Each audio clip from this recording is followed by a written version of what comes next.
there? Well, I'm reviewing the Garfield movie today. Bill Murray abomination or Chris Pratt abomination? The obviously animated one. Chris Pratt. Ah. And I wanted to show what a huge Garfield fan I was by bringing this in. What's so special about that? When I was just 10 years old, I saved $30 of my allowance to buy this figurine. You know how much it's worth now? 20. Some as low as 15, but that doesn't matter. What matters is this is the earliest thing I can remember saving money for. What does that have to do with the movie? By holding on to this, I show I not only loved Garfield back then, but I still love him now. Sure, $30 in a bank account isn't huge now. I think any money in a bank account is huge now. But to 10-year-old me, this was a big deal. And by keeping it all these years later, it proves I am the ultimate Garfield fan. That must be an amazing honor for someone as white as you. It is, Malcolm. It is. And as the ultimate Garfield fan, my opinion matters most about this movie. Well, we set our lines for the review. Yeah, maybe Walter has a cameo for us or something. Do I? Do you? No.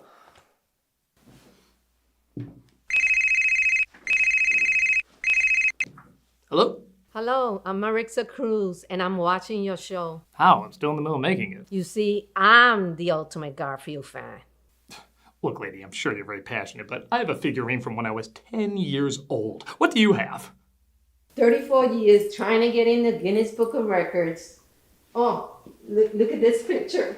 This is the very first newspaper clipping. I have over 15,000 Garfields. I got this in the mail, and I didn't even know how he knew it was my 50th birthday. And he drew a Garfield for me, and it says, "Hi, Marixa." I went to the Garfield cruise, the bidding. I never let go of the paddle. I just kept the paddle up, and everybody would say, "Let her have it, let her have it." So I actually made this. It took me 3 years because I was sewing it by hand. I mean, I've been collecting for 43 years. I had this custom made. That's Jim Davis' best friend, Dean Young. It holds keys. These are cells. This is what got me kicked out of the Garfield Club. These are almost all new. Do you like to see collections of watches? All of these are from Target. I have the whole Garfield comic collection. I know nobody has this. I didn't even know his name, but I know the Jim Davis signature, so I had to have that. I have the whole football collection. This is way out there. I got this on eBay. I don't know what to say.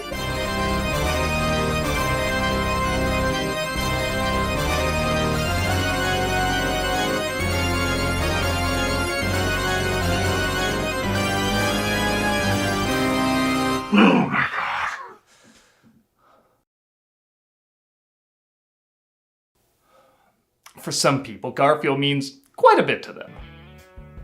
Well, sure, some people see him as getting too commercial over the years. There's some of us that, no matter what, will always have a soft spot for the orange butterball.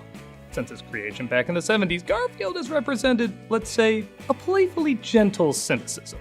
He's not aggressively pessimistic like Steve Dallas in Bloom County, but he's not obnoxiously optimistic like anyone in Current Family Circus. He captures a lot of contradictions Americans see in themselves, such as working energetically hard to be fat and lazy, acting pompously above others despite being childishly immature, laughing at the pain of others while showing they still mean a lot to him. And seeing how we're coming up on 50 years of this character still being relevant, it's safe to say through all his ups and downs, he has staying power. And much of this is, and isn't represented, in the Garfield movie.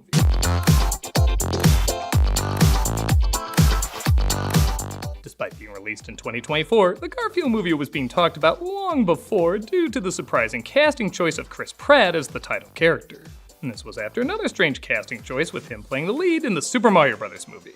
While that choice people slowly warmed up to, this one somehow managed to be even odder. From the director of 2 out of 3 good films, there wasn't much excitement around this movie due to the bizarre casting choice and rather generic advertising. And the audience reaction seemed to be, could have been worse. The Garfield movie could have been Garfield the movie. And while I guess I agree, I will say there's things in this film that, as a Garfield fan, I thought were closer to what Garfield is than other iterations we've been getting recently. But then there's other things like Harvey Gillian literally hired just to bark as Odie. Is he weirdly getting typecast as dumb dog sidekicks to orange cats? While many choices missed the mark, some hit some real bullseyes for diehard fans, of which I thought I was a part of. Nevertheless, I still have thoughts about this flick, and I'm gonna share them with you today. So even if I'm not the most qualified. Hey, critic, if you're having trouble in there, you can always use the Garfield Metamucil. Oh. Let's take a look at the Garfield movie.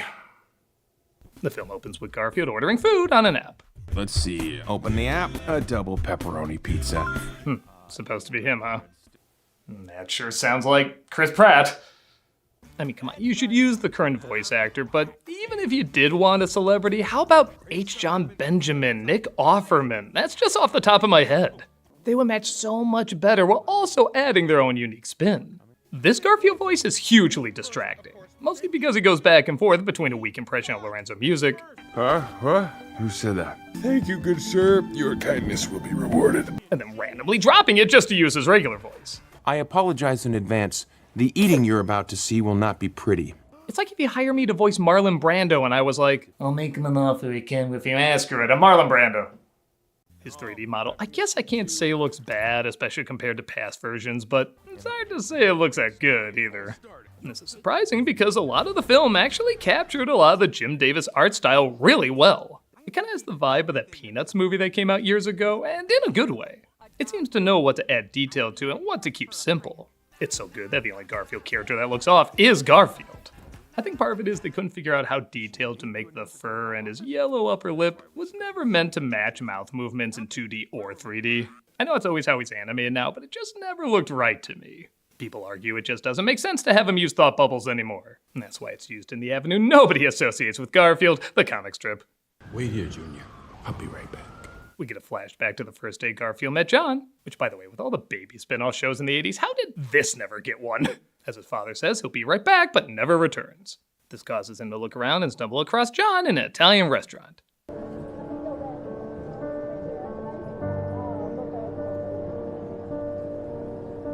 And like that, a Photoshop artist said, hey, what if John's just nuts?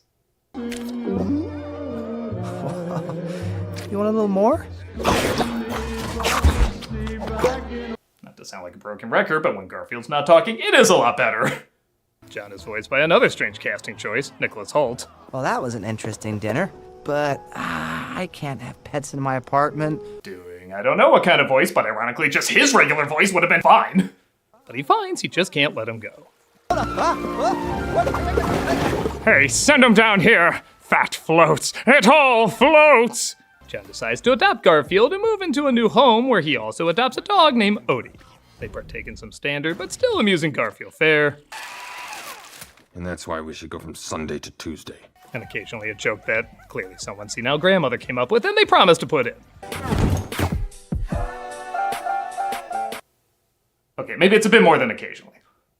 It's like a small percent of this movie stole jokes from Aristocats' Mother's Day cards. It doesn't match the rest of the humor at all.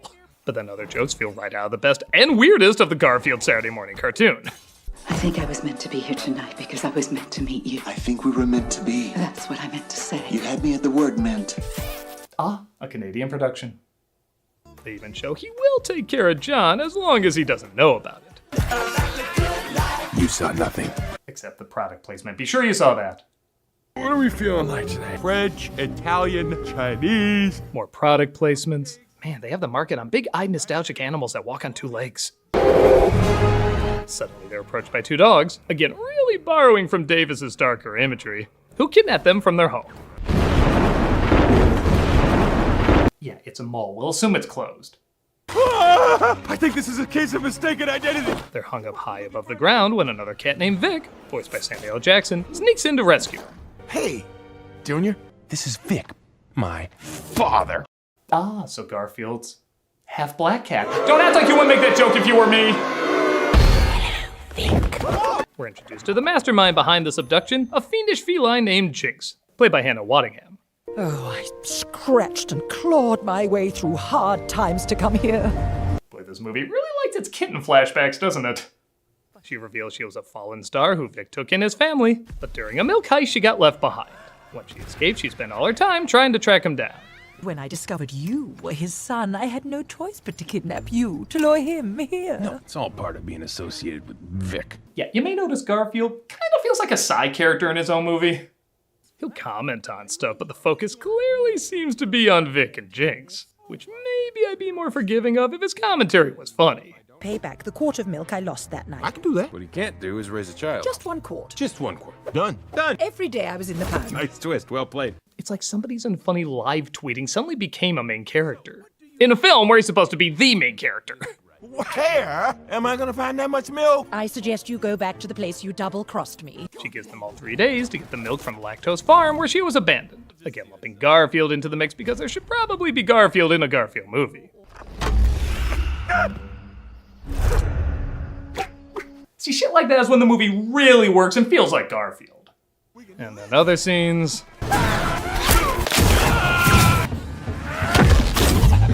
That don't make sense. John realizes Garfield and Odie are gone. For Pig Latin, and pray Evanse. For gibberish, Zivigiritigo. What do I press to talk to a real person? I'm just ignoring his annoying voice and admiring the Binky cameo. Oh my god, it'd be amazing if he was the one in the sewer. As our heroes hop a train to the milk farm. We need to toughen you up. You've obviously never been in an Olive Garden that's run out of breadsticks. Yeah, can this restaurant take the money it uses on product placement and put into creating actual good food? Hey, Critic, are you sure you're okay? I'm fine, I'm not intimidated, my opinion matters less or anything. Well, if you need a good laugh, I framed some concept art for a Garfield bathroom. Oh, God! That's real, baby. Brother, you have to try to not have chemistry with Samuel L. Jackson. Hell, even Captain Marvel had her only good scenes with Samuel L. Jackson. But Chris Pratt as Garfield is absorbing none of that. Now, you can't make up for 5 years of not being around. I think I can. In fact, you can. Yes, I can. You really can. With your attitude, I can't. He worked better off the shark that ate him in Deep Blue Sea. We get to Lactose Farms where they plan to steal the milk and, because the story wasn't complicated enough, they actually introduce another subplot. Is that Otto? He's one of the mascots of Lactose Farms. The farm's mascot, a bull named Otto, played by Ving Rhames, is separated from his true love, a cow named Ethel. A few years back, old man Lactose was forced out of business. Separated me from my Ethel. The funny thing is, between Ving Rhames' acting and his design, I love the way he uses his broken horn as a cane. I actually do like him quite a bit. But like most of the plots in this, it comes out of nowhere. We got a cat and his owner story, a father-son story, a revenge story, a heist story, and now a rescue/love story. Maybe it's a Nicholas Hoult thing. Every film he's in has got to have 80 plots going on. What if we can get Ethel out? Or get you a commemorative pin? Where are we gonna find a commemorative pin? They plan to break into the farm to not only get the milk, but also save Ethel. You are the majestic bullfrog. You are the curious and clever chipmunk. And you are roadkill. Well, somebody got an early peek at the critic scores. Feels disrespectful. What makes you think he's dead? I have eyes and can see. They're masters at playing dead. Little Daniel Day Possum here should do Shakespeare in the park. Possums play dead. Oh, do they all?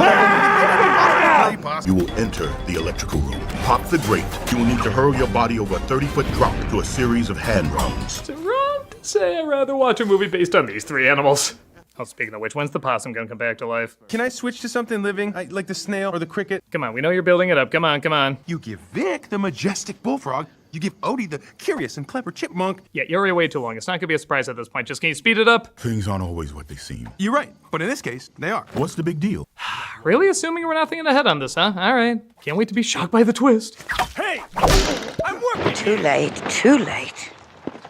Otto says our heroes have to be trained before they pull off this mission. Oh my god, can we just skip to the break-in already? Toes on the line. Guard your grill. Cover your stomach. Sounds like someone's making excuses. Okay, some of the slapstick is damn good. As Odie continues to be more like Woodstock, being logical and resourceful than, well, Odie. Odie, what'd you do? He ties them together until they learn to get along, and Vic finally reveals what happened that night Garfield was abandoned. He told him to wait while he himself waited for a long time to give food. But when he returned, it looked like John already found him. I came to knock on your door, and I'd see what a great life you had with John, so I just kept my distance. Lord knows John wouldn't adopt another pet, so what chance does he have? Jinx calls the Lactose Farm security to alert them of the upcoming break-in. Concerned citizen intent on fulfilling my civic responsibility, as well as meow, meow, meow, meow, meow, meow, meow. Again, pretty good joke. But the chief of security, Marge, played by Cecily Strong, has a cat translator? There will be an attempt to make off with one of your milk trucks tomorrow. Okay, even for Garfield, that feels too lazy. They use acorns as earpieces. Gold Eagle the chipmunk. Do you copy? Okay, correction. That's too lazy. And they sneak inside. Jiminy Divas, the perp is a cat. Son of a Watterson, the Schultz about to hit the fan.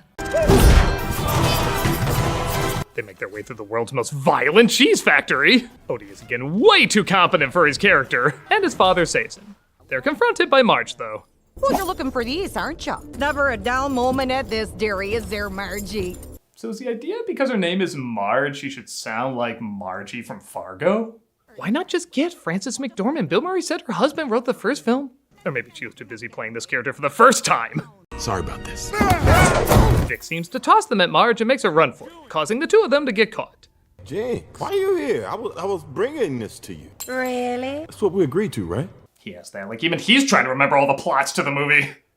Jinx admits this was all a ploy to get sent to the pound, but that didn't work. Yeah, I feel like there's a million easier ways that could have been done. So she decides to get her revenge another way. Meanwhile, Garfield talks about the heartbreak of his father abandoning him to another cat played by Snoop Dogg. Do I even need to point out the obvious opportunities they missed here? He leave job just to go see his kid. He said he wanted to check up on him. You all fell for another one of Vic's lies, because that's what he does best. How come my cat don't want me, man? It turns out Garfield has a collar under his double chin. All right, that's a clever joke. And this allows John to find him. Garfield discovers when he gets back home, though, that Vic found a spot to keep an eye on him for all those years. Wow, he made a mark every time he was thankful he ditched me. He knew that Jinx wasn't gonna let him off the hook, but if we got caught, we'd get sent to the pound, and John would come to get us. That's why he didn't want us befriending the farm animals. They always end up taking over half the show. We have to go save my dad. Garfield decides to save Vic by looking at Jinx's plan on the wall. Half a star for Mama Leone's? She's a monster. Well, it's no Olive Garden. They figure out he's gonna get tossed out of a train, so Garfield and Odie call Otto to help out. If I don't make it back, tell my story. Leave out the cannibalism. People must never know I can get that hungry. He uses a bunch of delivery drones to fight them off.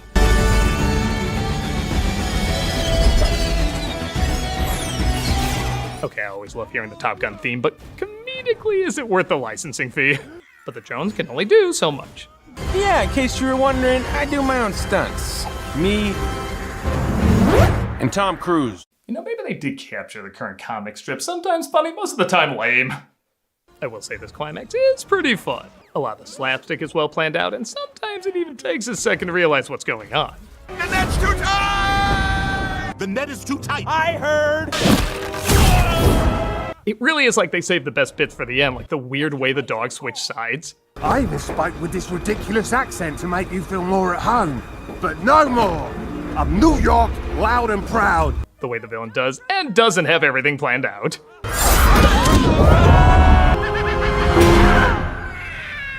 Even the odd visual that saves the day. Brace yourselves! Yeah, this resolution's a pretty good time. And after they defeat the villain, it somehow manages to get even stranger.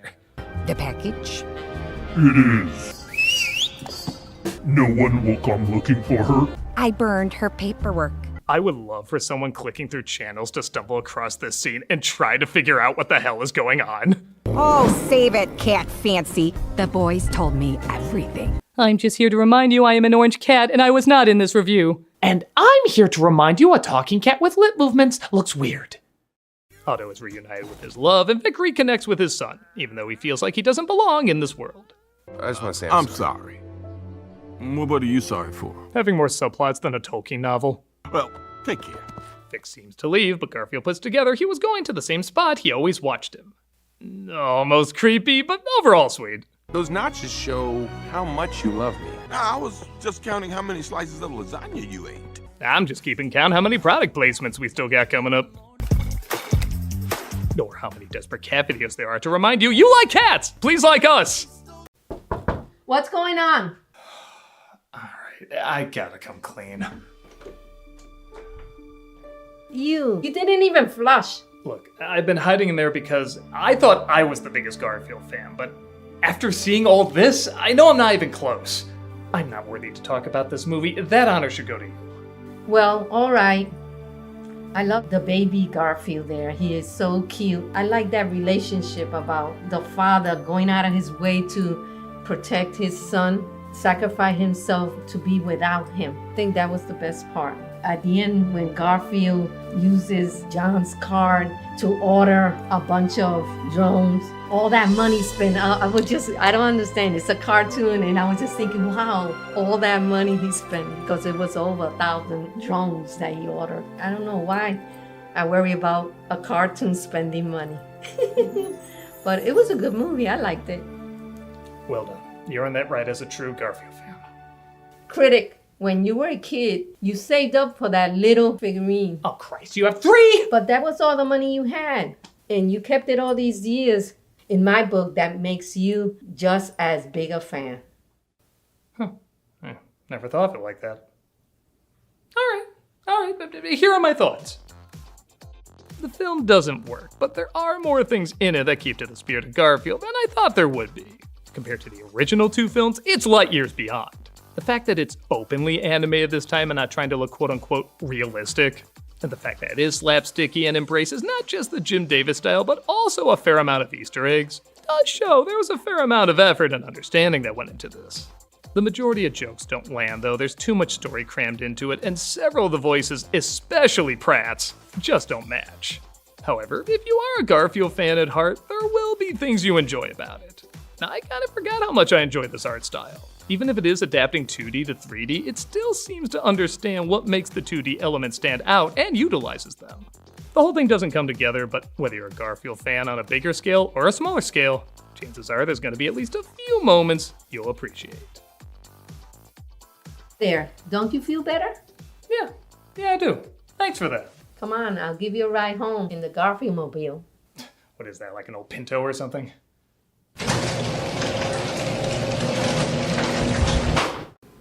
You need to get out more. Okay, walk. I hate Wednesdays. Because I was meant to meet you. I think we were meant to be. That's what I meant to say. You had me at the word meant.